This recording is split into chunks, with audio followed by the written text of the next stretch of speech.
Good morning, everybody.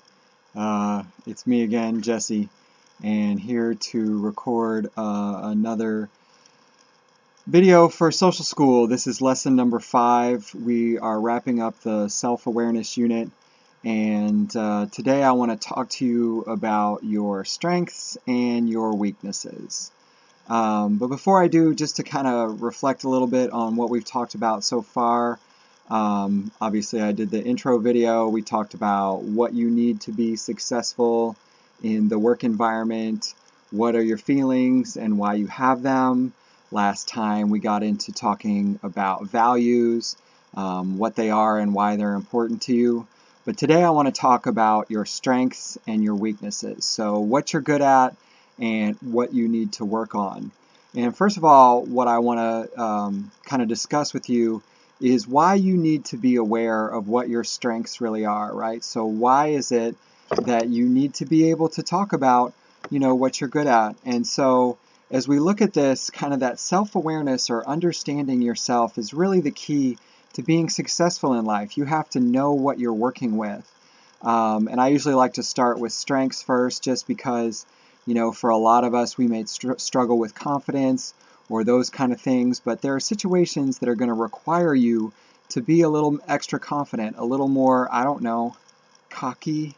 And so we're going to talk about that a little bit, and maybe get into the practice of bragging on ourselves a little bit, or kind of talking about what we're good at. And so when you think about your strengths, you want to think about, what is it about you that makes you different or special? What is it about you that sets you apart from other people? And every single person that I've ever met has something that they're good at. When I did this lesson with students during the course of the week, some people said, maybe they were good at baseball or they were good at talking to people. Some people said, my strength is I can cheer people up and I'm just flat out goofy. I could definitely relate to that as a goofy person myself. I know what that feeling is like, but having that good sense of humor, that's also something to brag about. And for a lot of us, we're not in the habit, of bragging on ourselves, and we're taught that is, maybe not the best way to be. But there are situations that are definitely going to require that you be able to kind of talk about your strengths, or know what they are. And there's lots of other reasons that you should know what your strengths are. So know, what might be a good fit for a job for you, or know how you might be able to be helpful to others.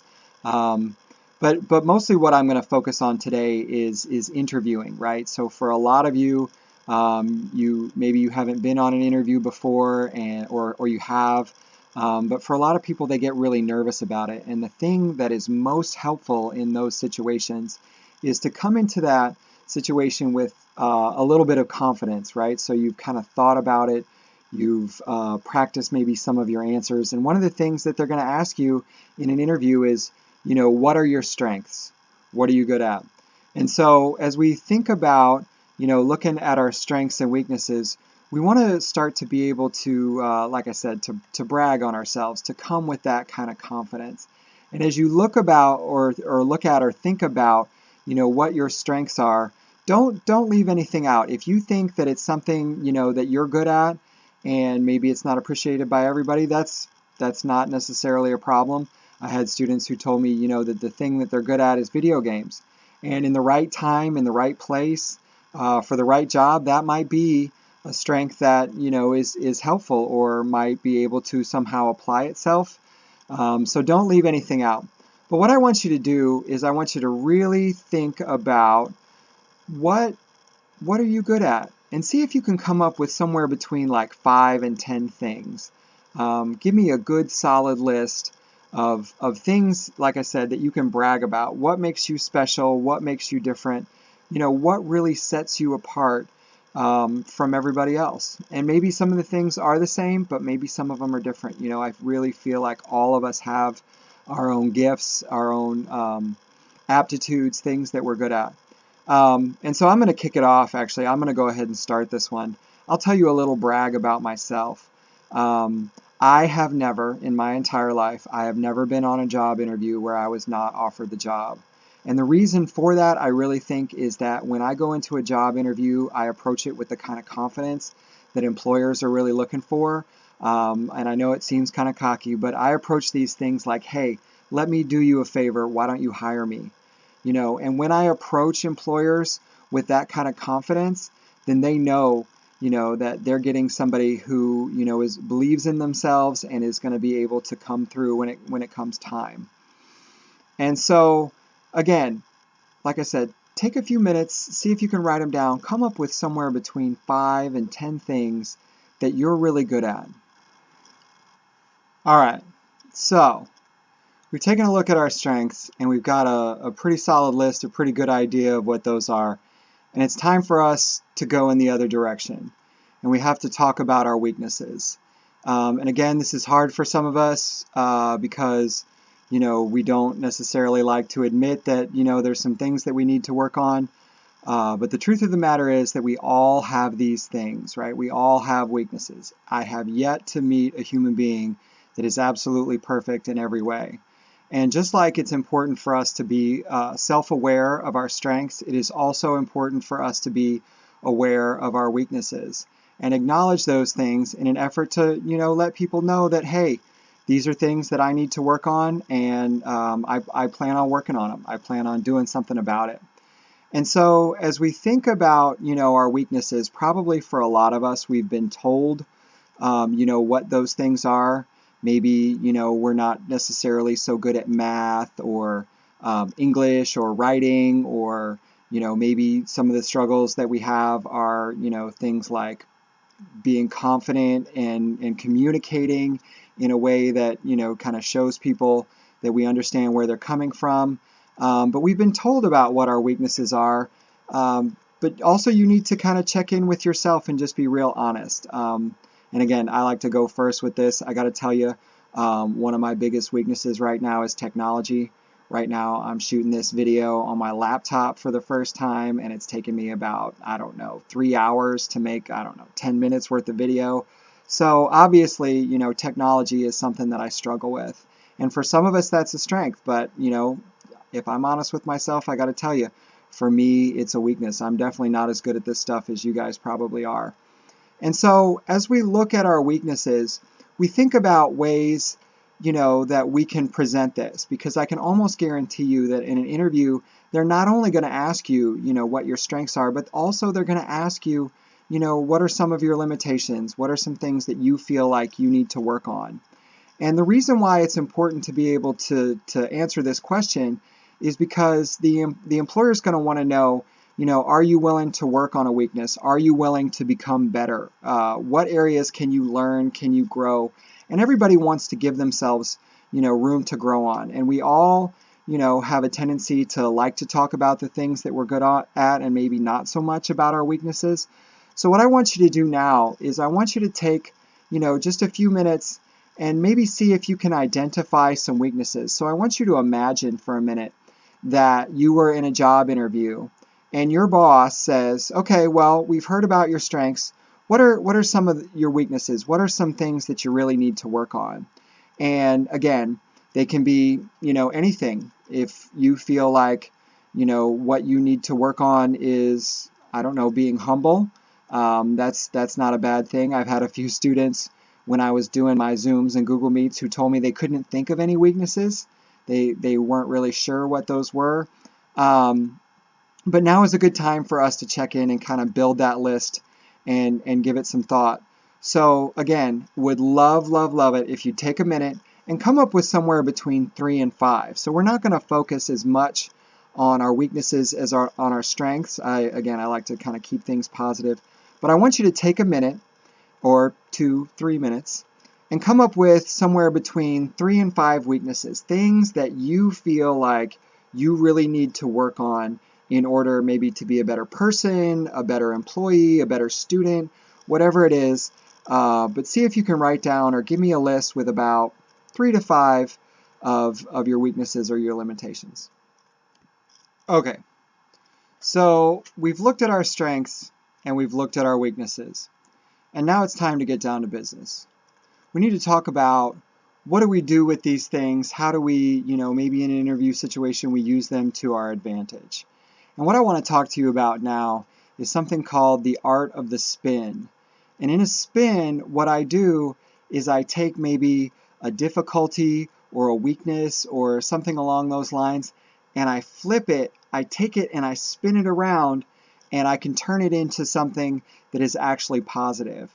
Because for those of us who are really confident, who are really successful, we are not only humble enough to look at our weaknesses, but we can take them and then use them to our advantage. And this is really some next level stuff right here. And for a lot of us, this is going to be a difficult skill, but it's something that I want you to think about or maybe even practice. Again, when I taught this in the classroom or I did it as a Google Meet, I challenged my students to maybe take their weaknesses and somehow spin it into a strength, spin it into a positive. And that way, if we have to, end an interview on this note, we can end it on a positive vibe with a positive feel to it. And so as we look at these spins, I think you're probably going to have to see some examples before you really know what I'm talking about. And so what I'm going to do actually is I'll give you a real good example that I have used in an actual interview situation. And so at one point I was in an interview for a special education position, and they asked me just to talk about myself and some of my strengths.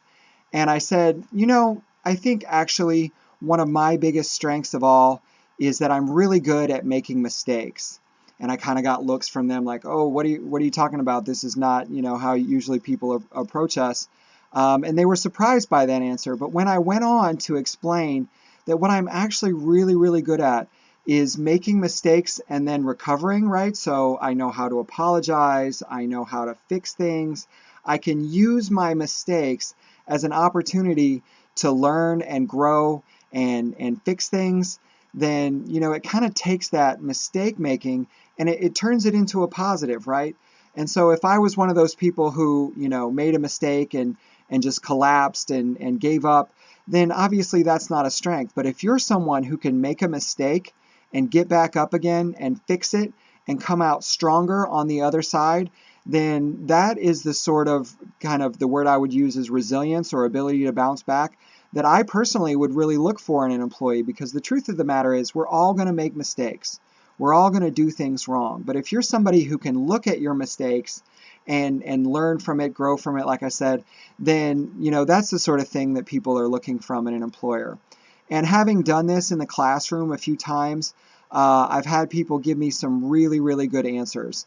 There was a student who said that, one of their weaknesses was that they were very sensitive in a lot of ways, and that there were times where it was a problem, but for her, her sensitivity actually gave her the ability to have empathy for other people in their struggles, and so she felt like her sensitivity made her a really good people person. And even though some people had maybe interpreted that sensitivity as a weakness, for her, she was able to turn it into a strength, and it meant that, she was actually really, really good at, helping people when they were down or when they were upset, and she was sensitive to the feelings of others. And so she took that weakness and kind of spun it into a positive, took that thing and made it into a really good thing. Another really common one that I've had students give me before is they've said, you know what, my biggest weakness is that honestly, I just work too hard. And I love that as a weakness, right? If you ask me, what my weakness is, and I say, you know what, I'm just so passionate about my job that sometimes I work a little bit too hard, or, I go a little bit above and beyond. And people have talked about, maybe they just won't quit on a job, or they don't know how to tone it down a little bit.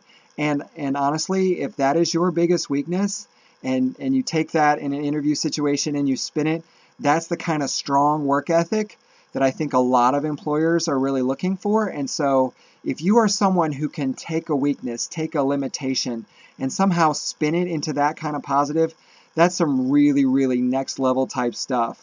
And so those are the kind of skills that we're looking for in interview situations. And so again, if you can not only know your strengths, know your weaknesses, but then somehow take and spin or flip your weaknesses into strengths, then I am sure that when it comes time for you to sit down to that interview, that you're just gonna do absolutely fantastic. And if you can bring that kind of confidence and that kind of humility and those kind of skills, then you're going to do just great. And so I wish you all the best of luck. Thanks for watching this video, and I will see everybody in a week. Peace.